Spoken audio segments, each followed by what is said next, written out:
उत्तर भारत में ठंड ने अपना असली रंग दिखाना शुरू कर दिया है। पहाड़ों से लेकर मैदानों तक बर्फीली हवाओं ने कोहराम मचाना शुरू कर दिया है और दिल्ली एनसीआर में तापमान लगातार नीचे गिर रहा है। सुबह की धुंध, रात का सन्नाटा और हवा में चुभन, ये सब संकेत है आने वाले दिनों में सर्दी विकराल रूप लेने वाली है।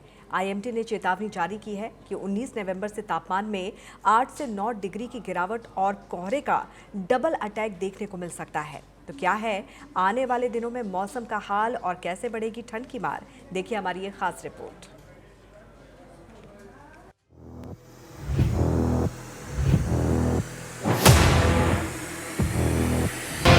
पहाड़ से मैदान तक धूप ठंड से राहत जरूर पहुंचा रही है, लेकिन अगले हफ्ते मौसम में अगले कुछ दिनों में उत्तर प्रदेश के मौसम में बदलाव दिख सकता है।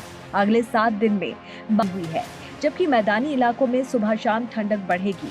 मौसम विशेषज्ञों के अनुसार नवंबर के मध्य से दिसंबर के आरंभ तक उत्तर भारत में शीतलहर की स्थिति और तीव्र हो सकती है। हिमाचल प्रदेश में ठंड ने पहाड़ों और घाटियों दोनों को अपनी गिरफ्त में ले लिया है। कुल मिलाकर दिल्ली एनसीआर और उत्तर भारत के लिए आने वाला समय आसान नहीं होने वाला।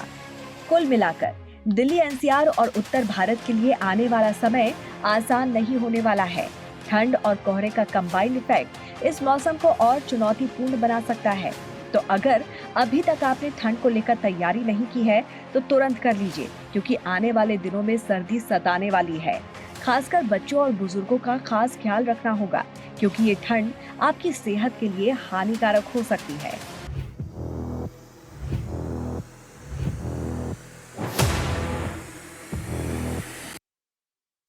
और इस पर चर्चा करने के लिए हमारे साथ खास मेहमान भी जुड़ गए हैं। डॉक्टर त्रिलोक चंद्र सोनी जी, पर्यावरणविद भी इस वक्त हमारे साथ जुड़े हुए हैं, और साथ ही हमारी संवाददाता कंचन इस वक्त दिल्ली से हमारे साथ जुड़ी हुई हैं। सबसे पहले कंचन का रुख यहाँ पर कर लेते हैं।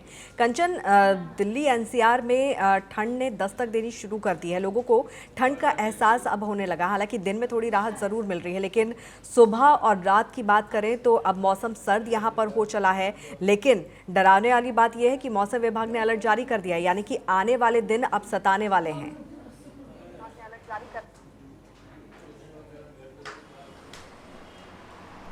जी अंकिता, बिल्कुल। देखिए, आपको बता दें कि दिल्ली में जो है ठंड ने बेशक दस्तक दे दी है, लेकिन कहीं ना कहीं यदि बात करें वायु प्रदूषण की, तो वायु प्रदूषण के होने की वजह से जो इतनी ठंड, आज नवंबर की 15 तारीख है, ऐसे समय पर जो है ठंड ज़्यादा पड़ती है, लेकिन उतनी ठंड जो है महसूस नहीं हो रही है। हालांकि आईएमडी मौसम विभाग ने अब जो है चेतावनी दे दी है, आने वाले समय में जो है दिन पे दिन सर्दी बढ़ेगी। लेकिन आज का जो AQI है 400 के पार, 480 के आसपास जो है वो दिल्ली में जो है देखा गया है। यदि बात करें डिग्री की, तो 25 डिग्री सेल्सियस जो है हमारा टेम्परेचर है। तो अंदाज़ा लगाया जा सकता है कि ठंड की जो दस्तक है वो दिल्ली में दे दी है दस्तक, और आगे आने वाले समय में जो बढ़ती नज़र आएगी। लेकिन अंकिता, यहाँ पे सबसे जो बड़ा प्रश्न खड़ा होता है वो ये है कि सर्दी के दिन है, कोहरा हमें नज़र आ रहा है, लेकिन ये कोहरा है या फिर प्रदूषण है। माना जा रहा है ये प्रदूषण जो है तमाम दिल्ली के आसपास सटे राज्यों में जल रही पराली को लेकर, दिल्ली में चलने वाली गाड़ियों से निकलने वाला धुआं।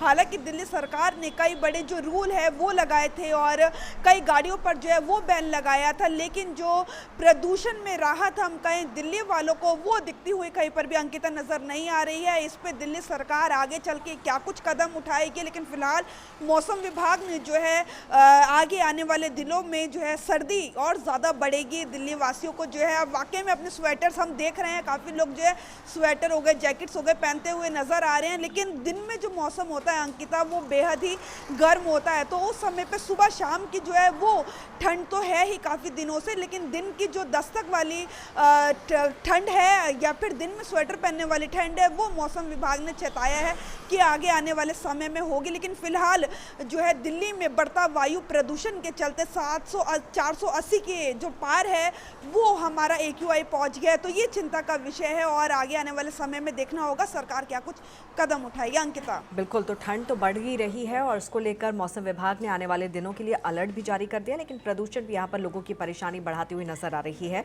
त्रिलोक चंद्र जी, मौसम की हम यहाँ पर बात कर रहे हैं। मौसम में एक्सट्रीम बदलाव यहाँ पर देखने को मिल रहा है और निश्चित तौर पर जिस तरह से ग्लोबल वार्मिंग हो रहा है उसका असर न केवल हमारे वातावरण पर पड़ रहा है, बल्कि अब इंसानों पर भी इसका असर पड़ना शुरू हो चुका है।